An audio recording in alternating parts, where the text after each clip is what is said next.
السلام علیکم ورحمۃ اللہ وبرکاتہ۔ دیکھیے، آج ہم نیچر کے بارے میں بات کریں گے انشاءاللہ تعالی، اور سائنس اور ٹیکنالوجی کے ساتھ اللہ سبحانہ و تعالیٰ کی جو تخلیق ہے، جو مخلوق ہے اتنی بڑی، اس کے بارے میں کچھ ایک دو چیز کے بارے میں ہم بات کریں گے انشاءاللہ۔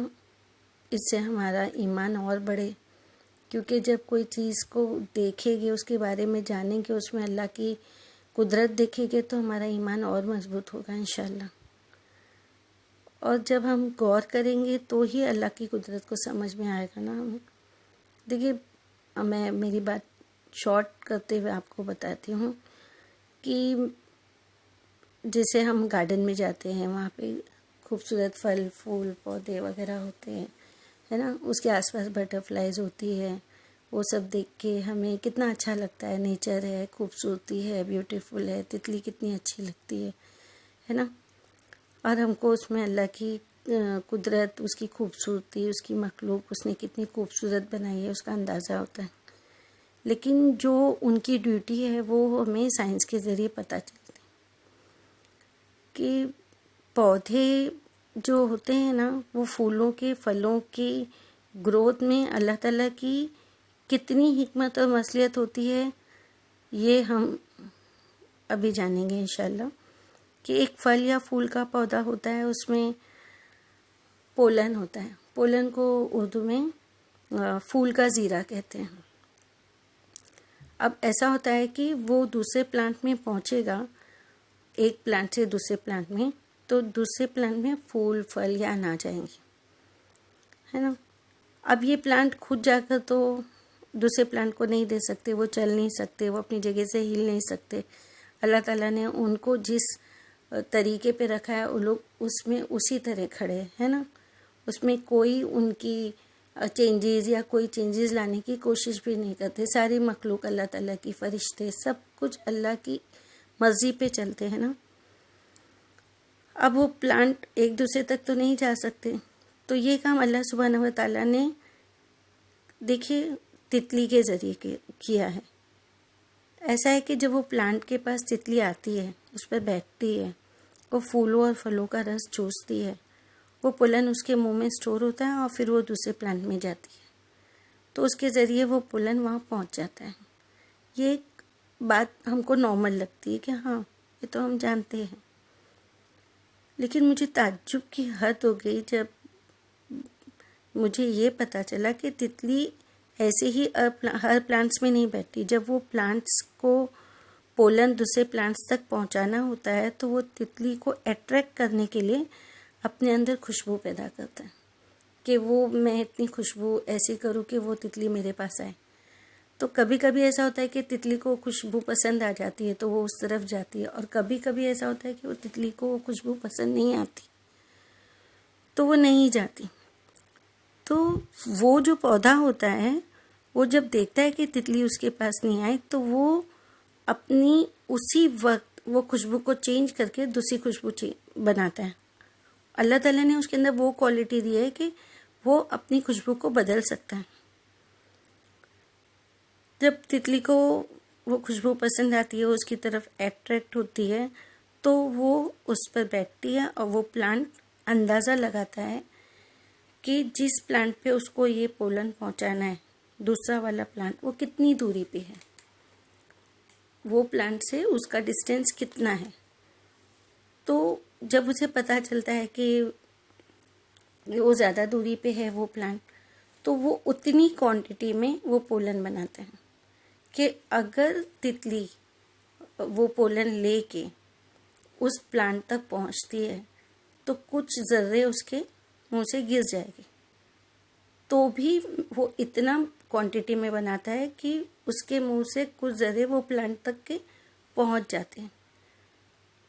سوچو، اللہ اکبر، مطلب کتنا اللہ تعالیٰ نے وہ خاموش مخلوق ہے، اس میں کوئی ساؤنڈ نہیں ہے، یہ خاموشی سے اللہ کی قدرت، حکمت، مصلحت چل رہی ہے، ہم نہیں غور کرتے نا۔ تعجب کی بات ہے نا کہ اتنی خاموشی سے وہ پلانٹ وہ اپنے اس کو چینج کرتا ہے. بٹرفلائی اس پہ بیٹھنے کے بعد وہ پلانٹس اندازہ لگاتا ہے کہ دوسرا پلانٹ کتنی دوری پہ، اس حساب سے وہ کوانٹٹی میں وہ پولن بناتا ہے، تاکہ وہ تتلی کے منہ سے اگر گر بھی جائیں تو بھی وہ پلانٹ تک پہنچنے تک اس میں کچھ ذرے باقی رہ جائیں گے، اور وہ اس تک وہ پہنچا دے گا، اور پھر اس میں پھل اور پھول آئیں گے، اور پھر ہم کو اس سے خوشی ملے گی، ہم کو اس سے راحت ملے گی، ہمارا پیٹ بھرے گا، ہماری آنکھوں کو ٹھنڈک ملے گی. یہ سب اللہ تعالیٰ کس کے لیے کر رہا ہے؟ ہمارے لیے کر رہا ہے نا. تو یہ اللہ کی مخلوق، اللہ سبحانہ و تعالیٰ نے اپنی مخلوق کے لیے کیسی پلاننگ کی ہے. اتنی سمجھ کون دیتا ہے؟ اللہ سبحانہ و تعالیٰ دیتا ہے نا. اور ہمیں اتنی نعمتیں مل جاتی ہے، خاموشی سے ہمیں پتہ بھی نہیں چلتا کہ اسے اللہ تعالیٰ نے کیسے پلان کیا. تو وہ وہی بات آتی ہے کہ ہم اپنے پروردگار کی کن کن نعمتوں کو جھٹلائیں گے. دیکھیے ہمارے ساتھ بھی ایسا ہوتا ہے نا کہ اللہ تعالیٰ کسی کے ذریعے کسی کی مدد، کسی کے ذریعے کسی کی مدد، کس کو کیا ضرورت ہے، کس کے ذریعے میں اس کی وہ ضرورت پوری کر سکتا ہوں. تو وہ صرف انسانوں میں نہیں، اللہ تعالیٰ جانوروں میں بھی، پلانٹس میں بھی یہ کرتا ہے. دیکھیے میں نے بیچ میں ایک پروفیسر محمد اسلم پرویز ہے، باٹنی کے پروفیسر، ان کا ایک لیکچر سنی تھی. میں شیئر ضرور آپ لوگوں کے ساتھ کرنا چاہوں گی کہ ایک درخت جو ہم دیکھتے ہیں نا، اس میں اس کی سٹیم ہوتی ہے، برانچیز ہوتی ہے، روٹس ہوتی ہے، وہ سب براؤن کلر کی ہوتی ہے، وہ ہم سب جانتے ہیں. اور اس کے پتے ہرے کلر کے ہوتے ہیں، ہے نا. ہمیں اتنا پتہ ہے، ہم نے سائنس جس نے کیا ہے اس کو پتہ ہوگا، لیکن ہم نے نہیں کیا، ہم کو نہیں پتہ. لیکن انہوں نے وہ ایکسپلین کیا کہ کبھی ایک تناور درخت کو ہم لوگ دیکھتے ہیں اللہ سبحانہ و تعالیٰ کے نظام پر، کبھی ہم غور و فکر کرتے ہیں؟ نہیں کرتے نا. وہ پروفیسر صاحب نے اس کو اتنی اچھے سے ایکسپلین کیا کہ ان کا جو ہرا رنگ ہوتا ہے وہ کلوروفل سے ملتا ہے، جو اس کو سورج کی روشنی سے ملتا ہے. اور سورج کی روشنی کو وہ جب ایبزارب کرتا ہے، جذب کرتا ہے، اور کاربن ڈائی آکسائڈ وہ ہوا سے لیتا ہے، اور اس کو اس سے ہرا رنگ ملتا ہے نا. اب اس کے بعد جب اس کے گرین لیوز ہوتے ہیں، اس کے اندر یہ کوالٹی اللہ سبحانہ و تعالیٰ نے دی ہے کہ وہ سورج اور ہوا سے اپنی غذا بناتی ہے، اور بڑی محنت سے وہ گلوکوز بناتی ہے نا. اس کو یہاں سے سورج سے یہ لینا پڑتا ہے، اور اس سے کاربن ڈائی آکسائڈ لینا پڑتا ہے ہوا سے. تو اتنی محنت کرنے کے بعد وہ گلوکوز بناتی ہے. پھر وہ کرتی یہ ہے کہ اپنی ضرورت کا جو گلوکوز ہوتا ہے، جو شوگر ہوتا ہے، لے کر وہ اس کو پہنچاتی ہے جن کے پاس گلوکوز نہیں بنتا. جیسے روٹس وغیرہ جو ہے نا، اس میں گلوکوز نہیں بنتا، وہ لوگ سن لائٹ سے اور کاربن ڈائی آکسائڈ سے نہیں لے سکتے. تو یہ جب گلوکوز بناتی ہے، اپنے حصے کا لے کے وہ روٹس کو، برانچیز کو، تنے کو پہنچاتی ہے. اور انہوں نے اتنی اچھی طرح سے ایکسپلین کیا کہ ہری پتی یہ نہیں کہتی کہ کھانا گلوکوز میں نے اپنی محنت سے بنایا، میں دوسروں کو کیوں دوں، ہے نا. یہ تو ہم ہی کرتے ہیں نا کہ یہ تو میرا ہے، یہ میرے کو میری محنت سے ملا ہے، یہ میرے کو اللہ کے فضل سے ملا ہے، میں کسی کو کیوں دوں، ہے نا. لیکن دیکھو اللہ تعالیٰ نے کیسے نظام بنایا پلانٹس میں. پھر جب گلوکوز وغیرہ ملنے کے بعد یہ درخت بڑا ہو جاتا ہے، ہرا بھرا ہو جاتا ہے، بہت ساری ہری پتیاں آ جاتی ہے، اور پھر اس میں گلوکوز بنتا ہے اور شوگر بنتا ہے. اب سب پارٹس کو بھی وہ بانٹ دیتی ہے، سب کو وہ مل جاتا ہے شوگر. تو اس کے بعد وہ جو پتوں کی شاخوں کے جو تنے ہوتے ہیں نا، اس کے روٹس کو سب شکل مل جانے کے بعد، مطلب کوئی بھی پارٹس ہے نا، وہ ایکسٹرا شوگر لینے کے لیے تیار نہیں رہتا.